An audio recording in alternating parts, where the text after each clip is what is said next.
I really enjoyed the Naruto Gaiden Chapter 1, 701, whatever you want to call it. Naruto Gaiden. It I it was so awesome to me. It just brought back all the feels that I had from reading Naruto the first time. Naruto was there for me in a very important part of my life throughout high school, and it really helped me out to get through it. So just to have it back with Kishimoto keeping the series alive, I'm really thankful for him to do that. And I'll get into the review right now. Uh, the blue-haired kid next to Boruto. In my live reaction, I said I couldn't think of any blue-haired characters besides Sasuke. It's like dark blue hair, or it's a black hair, but it was kind of bluish a little. But I forgot about Suigetsu, and throughout when I reread it, I was like, oh, it could be Suigetsu's kid. But then I was like, Suigetsu and Karin. And then at the end of the chapter, with that picture we see, I'm guessing that kid is Suigetsu's and Karin's kid, even though he's dressed up in kind of like Orochimaru style clothing. But I guess it would make some sense. I'm guessing if Suigetsu and Karin did have a kid, since Karin's an Uzumaki, Suigetsu probably just didn't stay in the village and left the kid in the Leaf Village, and maybe asked Naruto to look after him a little bit or something like that. I don't know. But Boruto and that kid seem to be pretty good friends, and Shino is the teacher. So the one thing I feel like I remember in part one, Shino was like the second best Genin, or tied with Shikamaru at least, because in part one Sasuke was paired with Naruto because Sasuke had the highest scores, Naruto had the lowest scores. So I'm pretty sure Kiba had the second lowest scores. I don't know for sure, but because Ino Shikatori was going to be together no matter what, that would make Shino the second best Genin. But after all of that, he just became a teacher. I feel like he could have been at least like Jonin level, but it's cool. And then after that, we see Sarada and Choji's kid Chochao. They're walking, and she's saying that she has to go train with her dad for to become a Genin, or for that exam. And Sarada told her that she should probably just go, but not because to train, but because that's her dad. And Sarada hasn't had the chance to spend any time with her dad because Sasuke is pulling a Jing and traveling the world, or so I thought. It seems like he had a mission from Naruto or something, because Sakura said he should be coming back soon, and at the end of the chapter we see him. It looks like Madara a little, but he still looks cool. And I felt more bad for Sarada than I did for Boruto, because I understand that he can't spend much time with his dad, but Naruto is the Hokage. No matter how strong he is, he still has political things to do. But we see Boruto's fighting Naruto's shadow clone that we find out later on. And at first I was like, Naruto gotta be taking this way easy on Boruto, because he got caught with that clone. And then I remembered from part 1 of Naruto, when Kakashi told him a ninja must see through deception, Naruto gets fooled by Sarada telling him that Boruto went that way, when Boruto was literally right hiding under that little thing. And I was like, come on, Naruto. Granted, Shikamaru said if he was using Ascending mode that this wouldn't be it would be no contest. But then Boruto said, yeah, I know. That's why he's not doing it. I gotta beat the record and all that. So I thought that was pretty cool. Naruto's trying to spend as much time with this kid as much as he can, even if it is a shadow clone. It's more than Sarada has had with Sasuke. Hasn't seen him since he was a baby, since he left.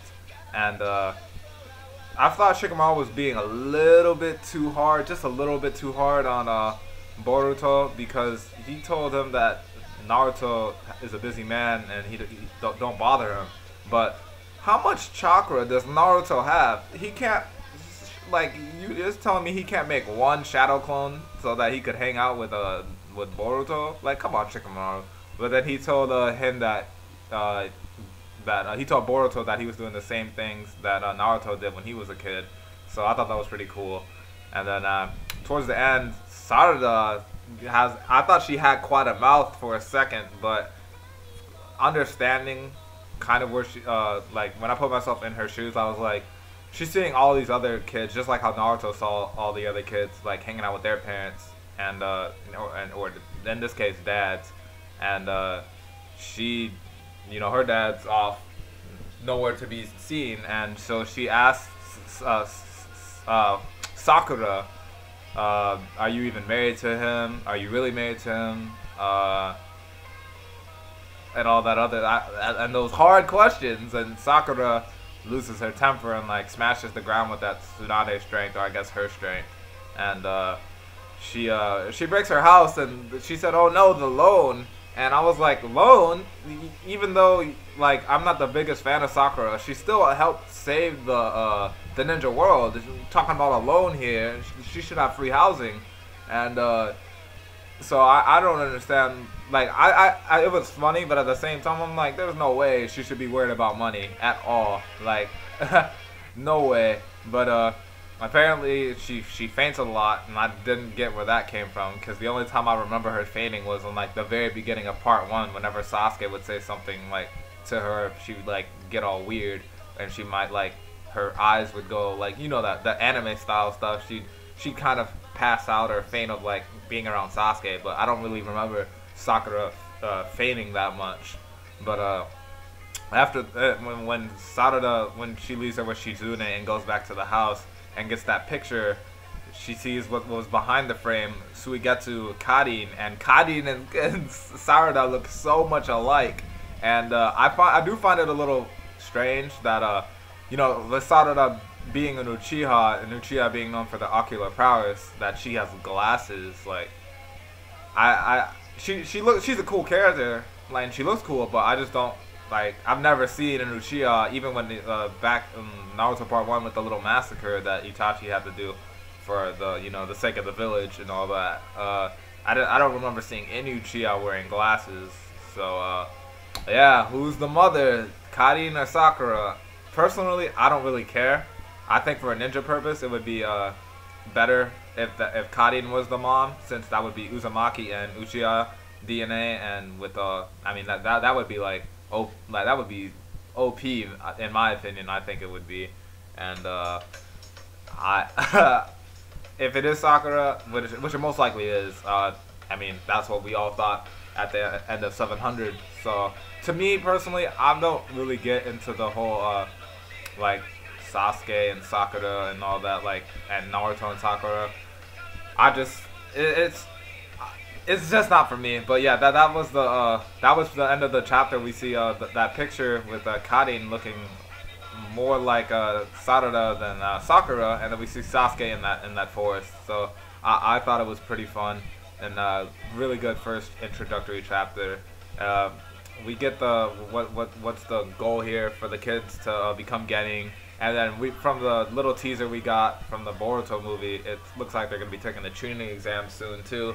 So I hope that blue-haired kid is going to be on Team 7, and yeah, or the new Team 7 with I don't even know they're going to be Team 7. The new team with Boruto and Sarada. But yeah, that was my review of it. 10 out of 10.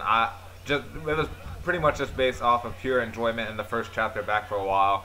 I didn't really like get too much in depth. I thought Kishimoto did an amazing thing with trolling everyone with that who's the mom with Sakura and Gaiden. It's most likely Sakura, like 99% sure. Like I doubt that it is Gaiden, but that's just my opinion. If it is, I think that would be better if it was Gaiden. But on a likable level, like I don't really care. Ninja level, I'd rather it be Gaiden. But yeah, that was my review. Let me know what you guys thought about the chapter, and how much you guys like Naruto and all that. So yeah, thanks guys for watching. Have an awesome day. See ya.